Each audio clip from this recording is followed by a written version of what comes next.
అందరికీ నమస్కారం. Telugu astro today ఛానల్కి స్వాగతం. ధనుస్సు రాశి వారికి జరిగే శుభాలు అశుభాలేంటో తెలుసుకుందాం. ఈరోజు మీకు ఒక స్త్రీ వల్ల పెద్ద శుభవార్త అయితే అందుతుంది. మరియు వార్త వినగానే మీ మూడు ఒక్కసారిగా మంచిగా మారిపోతుంది. మీరు మీ పార్ట్నర్తో కలిసి సినిమాకు వెళ్తారు. మరి రాత్రి సమయంలో మీకు లాభం కలిగే సూచనలు కూడా ఉన్నాయి. కొంతమంది ప్రముఖులను కలుసుకుంటారు. ప్రత్యేకమైన పని కొనసాగే అవకాశాలు కనిపిస్తున్నాయి. మీరు కృషికి అనుకూలమైన ఫలితాలను కూడా మరి పొందబోతున్నారు. అద్భుతమైన విజయాన్ని సాధించేటటువంటి మీకు నమ్మకం మీ మీద మీకు ఉండాలి. అప్పుడే మీరు విజయాలను సాధించగలుగుతారు. పెద్ద మరియు అనుభవజ్ఞులైనటువంటి వ్యక్తుల మార్గదర్శకత్వం మీ విశ్వాసాన్ని అయితే పెంచుతుంది. పిల్లల నుండి శుభవార్త అందుకోవడం కూడా జరుగుతుంది. మీరు వారి నుండి ఏమి ఆశిస్తున్నారో వారి ద్వారా మీరు పొందడం కూడా జరుగుతుంది.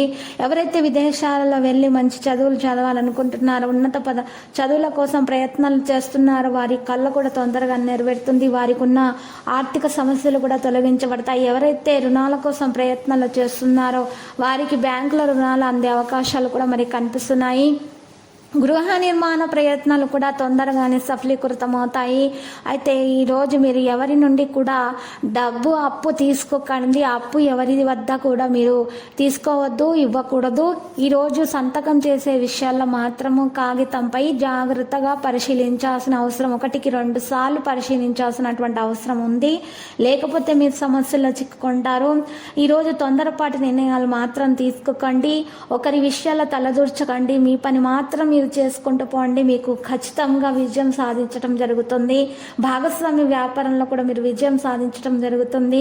ప్రయాణించాలనుకుంటే ఎవరైనా సరే ఈరోజు ప్రయాణాన్ని మానుకోవాలి. గర్భిణీ స్త్రీలైనా సరే, వృద్ధులైనా సరే, యువకులైనా సరే ప్రయాణాన్ని మానుకుంటేనే మేలు.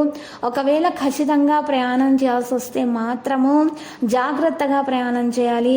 వస్తువులను తమ వెంట తీసుకుని వెళ్ళేటటువంటి వస్తువులను జాగ్రత్తగా చూసుకోవాలి. సామాను పట్ల మరియు మెలకు అవసరం అవుతుంది. మరియు మందులను కూడా తప్పకుండా సేకరించాల్సినటువంటి అవసరాలు ఉన్నాయి. గర్భిణీ స్త్రీలకు ఆహార విషయాల్లో జాగ్రత్తలు తీసుకోవాలి, లేకపోతే సమస్య ఎదురే విధంగా కనిపిస్తుంది.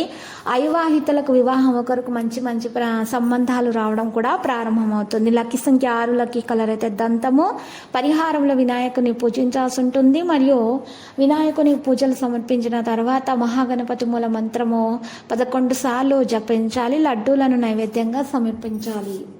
ప్రతిరోజు ఈ విధంగా రాశి ఫలాలు తెలుసుకోవడానికి వీడియోని తప్పకుండా లైక్ చేయండి. క్రింద కనిపిస్తున్న రెడ్ కలర్ సబ్స్క్రైబ్ బటన్ ని తప్పకుండా క్లిక్ చేయండి. లైక్ మరియు సబ్స్క్రైబ్ చేసిన వారికి ఈ రోజు ఏదో ఒక శుభవార్త వినాలని నేను దేవుణ్ణి ప్రార్థిస్తున్నాను. Thank you for watching this video.